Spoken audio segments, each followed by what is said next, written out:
Bonjour, dans cette vidéo vous allez découvrir comment il est possible de maigrir sans régime de manière efficace et durablement. Vous découvrirez aussi comment ma compagne et moi, la méthode que nous avons utilisée pour perdre 10 kg en un an, et ça semble durer puisque ça fait maintenant 2 ans. Tout a commencé un été où on me fait une réflexion, on me dit « Oh, que tu commences à avoir des bourrelets là autour du ventre ». Et pour moi c'était une première. Je m'étais toujours juré de faire attention à ma ligne. Et ce n'était pas un problème pour moi, je pouvais manger des tonnes et des tonnes de nourriture et je ne prenais pas un gramme. Mais au fil des années, j'avais quand même pris un petit peu. Et puis à 48 ans, on finit par grossir. J'avais vraiment des kilos en trop à perdre. Je ne savais pas comment faire parce que je savais que les régimes, c'était pas pour moi et que c'était mauvais pour la santé. Et puis par hasard, je traînais sur YouTube et je vois une vidéo de Michel Desmurger qui est directeur de recherche au CNRS et je le connaissais déjà parce que j'avais déjà regardé des vidéos sur les enfants et les écrans, notamment pour son livre TV Lobotomie. Et je le vois dans une vidéo sur YouTube et il a considérablement maigri, je le reconnais à peine. Je me dis c'est pas possible, il est malade. Et en fait non, il n'est pas malade du tout. Il fait sur YouTube la promotion de son livre L'Anti-Régime où il explique comment il a maigri, il a perdu 50 kilos en 3 ans et comment ça tient dans le temps. Et c'est vraiment impressionnant. Nous allons voir comment il a réussi à perdre ces 50 kilos en 3 ans. Mais auparavant, dites-moi, accepteriez-vous de prendre un traitement qui échoue de 95% à 99% des fois, qui aggrave votre problème et qui peut créer des problèmes de diabète, des problèmes cardiaques et, j'ai bien dit, d'obésité. Oui, d'obésité. Est-ce que vous le prendriez ce traitement? Eh bien moi personnellement, non, je ne le prendrais pas. Eh bien, c'est le cas, c'est la triste vérité des régimes. Les régimes sont nocifs pour la santé et parfois, dans la plupart des cas, font grossir et sont responsables de l'obésité. C'est à l'inverse de ce qu'on nous dit, de ce que les diététo-gourous, comme on les appelle, proclament dans leurs livres best-sellers. Pourquoi leur régime ne fonctionne pas? Eh bien, imaginez que vous êtes un homme des cavernes et que vous cherchez votre nourriture tous les jours. Parfois, vous avez beaucoup de nourriture, parfois vous n'avez rien du tout, vous n'avez rien trouvé, juste quelques baies à glaner. Et donc vous êtes habitué à stocker les réserves de graisse au cas où il y aurait des jours où vous ne trouvez rien. C'est pour ça que les régimes ne fonctionnent pas. Le fait d'affamer votre corps, eh bien votre corps va stocker les graisses. Il va déclencher un déséquilibre hormonal, sécrétant une hormone qui s'appelle la gréline, qui va vous inciter à manger plus et retarder la satiété, c'est-à-dire le fait de ne plus avoir faim, retarder ce signal de satiété dans le cerveau. Vous allez avoir un désir impulsif de manger et un attrait pour les produits gras et sucrés, ceux qui vont vous faire une bonne réserve de graisse. Vous allez aussi de ce fait-là bouger beaucoup moins, ça va vous rendre beaucoup plus sédentaire et le corps au repos va dépenser beaucoup moins de calories pour stocker les graisses. Et ça, mettons que vous ayez perdu 20 kg en 3 semaines, eh bien, il va vous faire reprendre toutes les réserves de graisse, voire un peu plus au cas où. C'est-à-dire que les régimes vont fonctionner sur 3 à 6 mois et puis dans les 2 à 5 ans, vous allez tout reprendre avec les conséquences pour la santé que ça a pour vous et vous allez même reprendre un petit peu plus parfois, dans la plupart des cas. Alors comment faire? Eh bien comme dans la pub, ça va être manger, bouger. Mais attention, imaginez un régime, eh bien c'est comme si vous preniez une Ferrari et vous voulez aller de Paris à Bordeaux. Et puis vous allez très vite à la moitié du chemin puisque c'est une Ferrari et la Ferrari casse en route. Imaginez maintenant que vous faites Paris-Bordeaux en voiturette. Évidemment, je ne vous conseille pas de le faire parce que ça va vous prendre beaucoup de temps. Mais au final, vous allez finir par arriver à Bordeaux. Et c'est ça qui est intéressant. C'est que petit à petit, en trompant votre cerveau, c'est-à-dire en mangeant un petit peu moins, en bougeant un petit peu plus, vous allez réussir à perdre du poids durablement. Et la première année, vous allez perdre 50% de ce que vous souhaitez. La deuxième année, 80%. La troisième année, 90%. Et au bout de 5 ans, vous allez continuer à perdre un petit peu et vous stabiliser vers le poids de vos souhaits. Attention, ne soyez pas trop exigeant non plus dans le poids que vous souhaitez. Oui, mais que va-t-il falloir manger? Eh bien, c'est pas compliqué. Vous allez devoir manger mieux. C'est-à-dire manger mieux, prendre des aliments beaucoup plus nutritifs. Si vous achetez des aliments à bas prix, souvent ces aliments sont peu nutritifs. Et donc votre corps va vous inciter pour avoir toute la nourriture qu'il souhaite, tous les nutriments dont il a besoin, les vitamines, les oligo-éléments, les minéraux. Il va vous inciter à en manger plus. Et si vous mangez plus, vous allez grossir. Il va être important pour vous de prendre des fruits et des légumes. Et ça, à 50% de votre alimentation. Et vous voyez que les fruits et les légumes augmentent en fait le volume de ce que vous mangez. Et du coup, vous mangez moins. Les féculents, riz, pâtes, céréales, ont une partie importante dans votre alimentation. En fait, ils calent. Vous n'avez plus faim après. Et ils doivent faire partie de 25 à 30% de votre alimentation. Attention, prenez plutôt du riz ou des céréales complètes, car les céréales raffinées, c'est-à-dire le riz tout blanc comme ça, est très peu nutritif. Et comme on l'a vu, vous allez en manger plus et donc prendre plus de poids. La viande. Il existe de nombreux débats pour savoir si la viande est bonne ou pas pour votre organisme. L'association de nutrition américaine dit qu'on pourrait carrément s'en passer. Je vous laisse juger par vous-même. Cependant, la viande contient des acides gras, des protéines qui sont utiles pour l'organisme. À condition de limiter la viande, on peut en manger jusqu'à 15% dans notre alimentation. Et évidemment, il serait bon d'éviter les viandes rouges et les charcuteries qui, elles, font grossir. Les produits laitiers, là aussi, il y a encore des débats sur les produits laitiers. Est-ce qu'ils sont bons? Il y en a qui disent qu'on peut s'en passer. Attention, il est bon de les limiter car ils sont très gras. Mais saviez-vous aussi que 2 verres d'Épar ou de Contrex peuvent remplacer un verre de lait qui est beaucoup plus calorique? Enfin, l'alcool et les sucres raffinés sont totalement inutiles pour l'organisme. Attention, je ne vous dis pas de vous priver totalement d'un petit carré de chocolat ou d'alcool et de mener une vie de moine.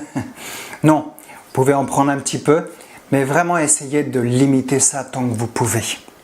Comment vous allez manger?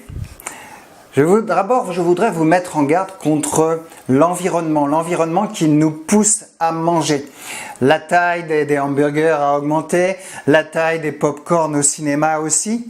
Les supermarchés font tout pour nous faire consommer des produits attrayants, à forte valeur ajoutée, comme les produits gras et sucrés.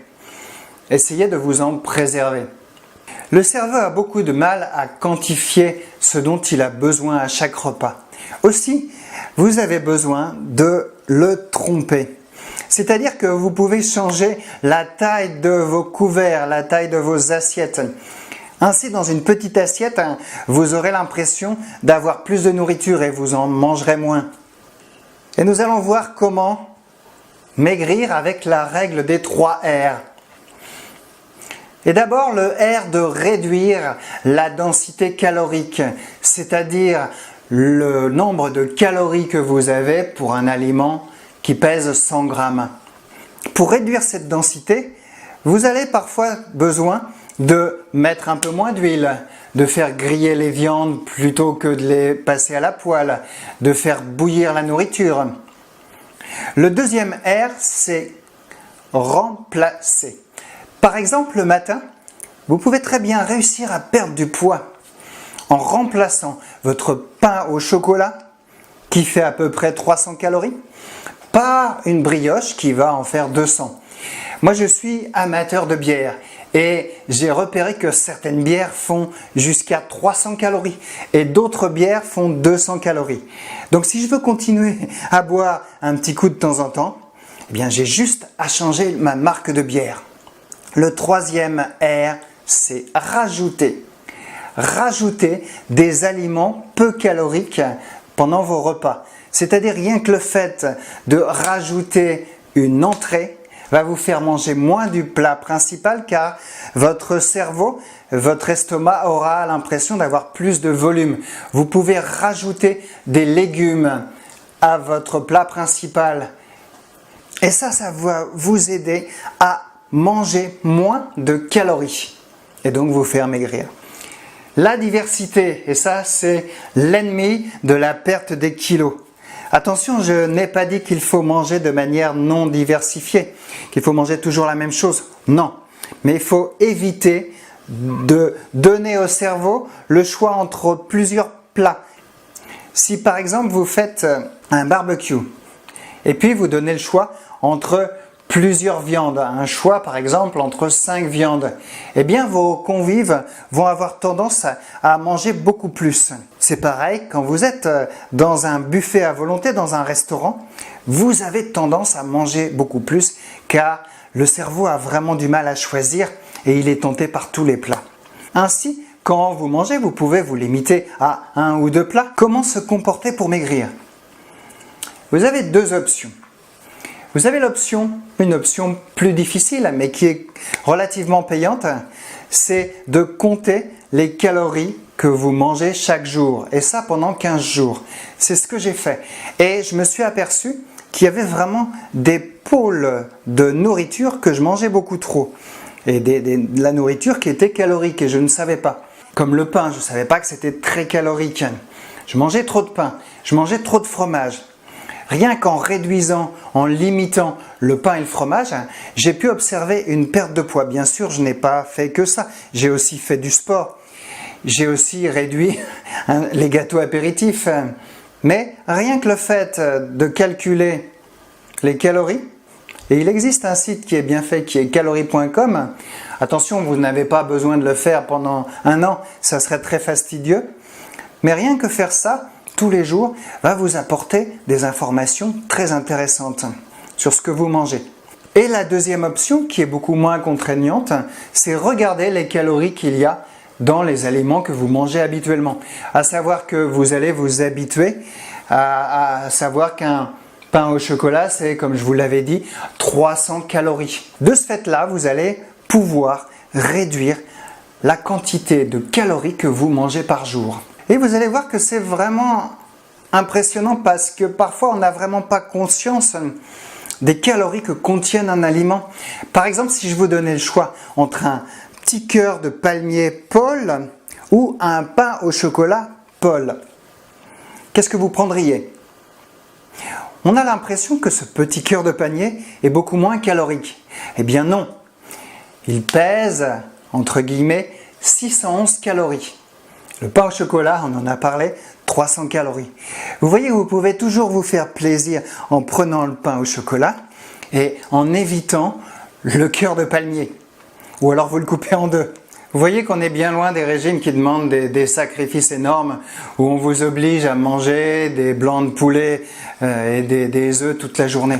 Maigrir, c'est beaucoup plus simple que ça et c'est beaucoup plus durable. Alors maintenant, vous allez me demander comment résister à cette barre de chocolat aux noisettes.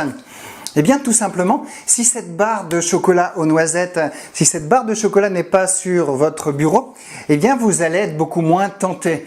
Ne le répétez pas, mais tous les gâteaux qu'on m'offre ou les chocolats qu'on m'offre à Noël, je les évite comme la peste et je les range tout en haut dans mon placard. C'est assez inaccessible dans le placard de cuisine, c'est caché et je ne les vois pas. Plus vous cachez les aliments gras, sucrés, moins vous êtes tenté et moins vous allez vers eux. J'ai aussi trouvé l'astuce de mettre une grosse coupe de fruits dans le salon et chaque fois que j'ai faim, je mange un fruit plutôt que du fromage, comme j'adorais le pain et le fromage. Et je mangeais ça et ça me faisait prendre du poids petit à petit. Ce qui va être intéressant aussi, c'est de ranger correctement. C'est-à-dire avoir les produits plus sains dans votre frigo, à votre hauteur ou dans votre placard, et les produits plus gras dans le fond. Donc ils vont être un petit peu cachés et vous allez être moins tenté. Ne faites pas de stock, par exemple un stock au cas où de gâteaux apéritifs, au cas où vous auriez des invités, car vous allez être tenté d'en prendre dans la semaine. Donc si vous avez des invités, faites vos courses le vendredi, achetez ces gâteaux apéritifs et offrez-leur le samedi. Voici d'autres petits conseils en vrac pour réussir à résister à ne pas trop manger. Quand vous allez au supermarché, surtout n'allez pas au supermarché avec le ventre affamé, car comme vous le savez, quand le ventre est affamé, il est attiré beaucoup plus par les produits gras, par les produits sucrés, et vous allez avoir tendance à acheter beaucoup plus de nourriture. Quand vous passez à table, il est important de ne pas laisser le plat sur la table, car vous allez avoir tendance à plus vous en servir. Prenez donc ce qu'il vous faut dans votre assiette, quitte à vous relever après si vous avez encore faim. Mais vous allez avoir tendance à manger beaucoup moins parce que le cerveau, il va toujours à l'économie, c'est un feignant. Et il va se dire, oh, j'ai pas envie de me relever pour reprendre de la nourriture, sauf si vous avez très faim. Et ça, c'est une astuce qui m'a beaucoup aidé. Autre chose qu'il est important de faire, c'est se peser tous les jours. Et oui, vous avez entendu le contraire. On dit que se peser tous les jours, les diététo-gourous, certains thérapeutes, certains nutritionnistes nous disent que se peser tous les jours, c'est totalement inutile. Parce que notre poids fluctue d'une journée à l'autre. Parfois, on peut prendre 1 kilo d'une journée à l'autre en fonction des intestins, en fonction de la quantité d'eau qu'on a dans le corps. Et on nous dit que ça, c'est déprimant et qu'on a tendance du coup, quand on voit la balance, alors qu'on a fait des efforts, augmenter d'1 kilo le lendemain parce qu'on a simplement moins bien digéré ou qu'on a plus d'eau dans le corps, ça peut être déprimant. Voire certains disent que ça peut être obsessionnel, on va faire une obsession sur le poids. Eh bien, les études scientifiques nous montrent le contraire, nous montrent que les gens qui se pèsent tous les jours ont tendance à beaucoup plus perdre de poids. Alors pourquoi ? Eh bien parce que le fait de se peser tous les jours, au lieu d'une fois par semaine, nous montre réellement le poids qu'on a perdu en une semaine. Si on se pèse chaque semaine, ce poids va être complètement faux. Les résultats vont être faux, puisque je vous ai dit, le poids fluctue grandement. Par contre, si vous vous pesez tous les jours, sur une semaine, et vous allez faire la moyenne de ce poids à la fin de la semaine, vous allez avoir une donnée réelle. Et vous allez le refaire sur 15 jours. Et les deux poids de la semaine 1 et la semaine 2, vous allez en faire une moyenne. Et vous allez vous apercevoir si vous avez maigri ou malheureusement grossi. Et ça va vous inciter réellement à réguler votre poids. Moi, ça m'aide beaucoup. Je me pèse tous les jours.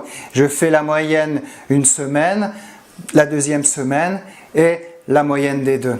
Et ça m'aide considérablement. Et croyez-moi, quand le samedi soir, vous avez trop mangé et que vous montez sur la balance et que vous vous apercevez que vous avez pris 1,5 kg, vous avez tendance le dimanche à manger légèrement moins. Et ça aide. Rassurez-vous, vous avez pris 1,5 kg parce que vous n'avez pas encore digéré. Si vous faites attention et vous ne recommencez pas cet exploit chaque jour, vous allez retrouver votre poids normal le lundi ou le mardi, le temps que la digestion se fasse. Une autre astuce, c'est manger en pleine conscience. Alors je m'explique. En ne mangeant pas, en faisant autre chose. En lisant, en écoutant de la musique et surtout en regardant la télé. Car c'est bien connu, la télé fait grossir. La télé fait grossir d'une certaine manière. C'est-à-dire qu'elle vous incite à manger plus et des produits gras et sucrés. Puisque la pub nous incite à manger ces produits. Ces produits pour l'industrie agroalimentaire sont fortement lucratifs. Ils rapportent beaucoup. Donc entre deux séries, entre deux épisodes, ils vont essayer de vous vendre ces produits. En voyant les gens manger à la télé, vous avez tendance à manger aussi beaucoup plus. Les gens qui vont manger une pizza, s'ils voient d'autres gens manger de la pizza, ils vont manger beaucoup plus de cette pizza. C'est le priming, l'effet d'amorce. Quand on voit quelqu'un manger, on a envie de manger. C'est aussi pareil quand vous êtes quand vous êtes fumeur. Si vous voyez des gens fumer, vous allez avoir tendance à fumer plus. Observez dans les soirées comme vous mangez beaucoup plus. Le fait de regarder la télé, c'est faire autre chose. Et votre cerveau est occupé. Et ça retarde en fait la satiété, c'est-à-dire la sensation de ne plus avoir faim. La télé aussi, c'est des émotions négatives, de la peur. Quand vous regardez une série comme par exemple Dexter ou Game of Thrones, il y a beaucoup de sang, il y a beaucoup de peur, il y a beaucoup de suspense. Et ça donne faim. Le cerveau, pour se rassurer, a tendance à manger beaucoup plus pour calmer les émotions négatives. Ça nous amène à parler du stress. Oui, effectivement, le stress, les émotions négatives font grossir. Il existe des tas de techniques de relaxation, de gestion du stress, et je vous incite à aller sur mon site internet qui regorge d'articles sur le sujet.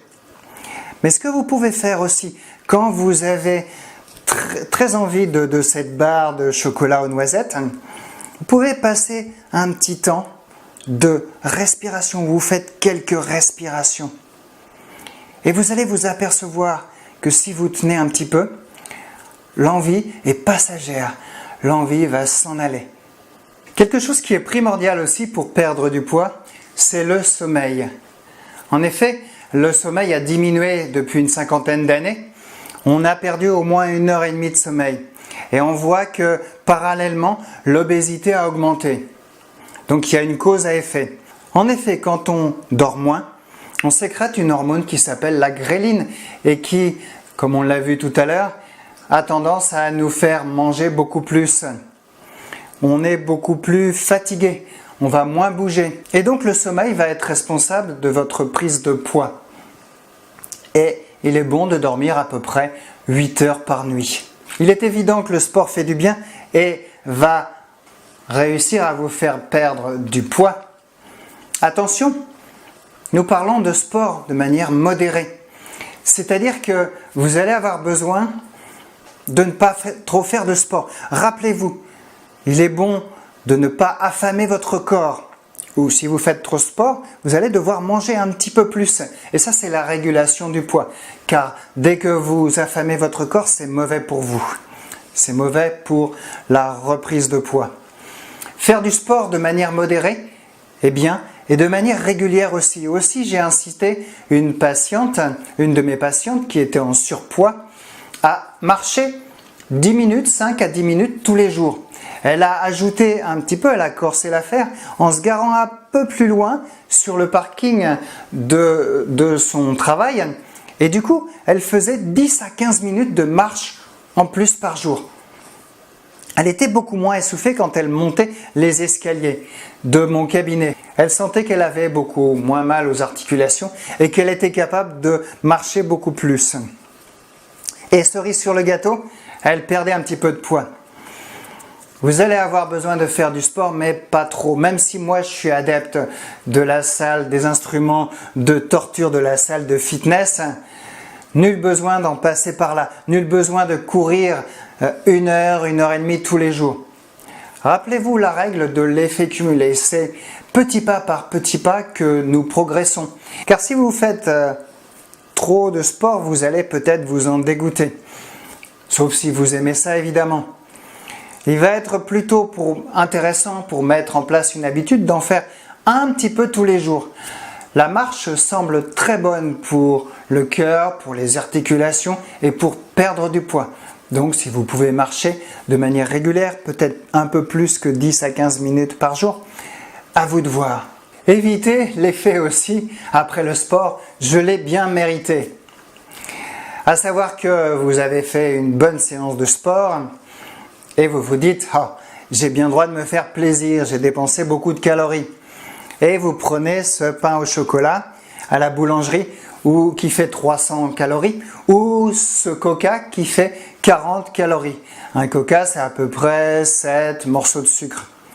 Vous allez vraiment perdre tous les bénéfices de cette séance de sport. Ça serait dommage, non? Voilà, je vais conclure cette vidéo en vous disant fuyez vraiment les régimes, ils sont mauvais pour votre santé. Ça entraîne des graves conséquences parfois. Ils vous sont inefficaces et vont peut-être parfois vous faire reprendre beaucoup plus de kilos. Mangez équilibré et pas devant la télé. Fuyez les produits gras et sucrés.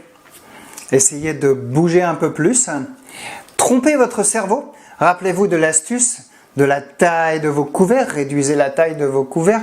Ainsi, vous aurez l'impression de manger plus. Ce sera l'inverse. Dormez mieux. Voilà, vous êtes mieux armé pour partir à la chasse au kilo. Si vous avez aimé cette vidéo et vous pensez qu'elle peut aider d'autres personnes à perdre du poids, eh bien partagez-la. Vous pouvez aussi vous abonner sur l'icône qui apparaît là. Vous pouvez retrouver l'article en entier qui est beaucoup plus long que la vidéo sous la vidéo sur le lien qui apparaît en dessous. Et vous y trouverez aussi un e-book, un livre numérique pour apprendre à gérer votre stress. Je vous dis au revoir et à bientôt pour d'autres vidéos.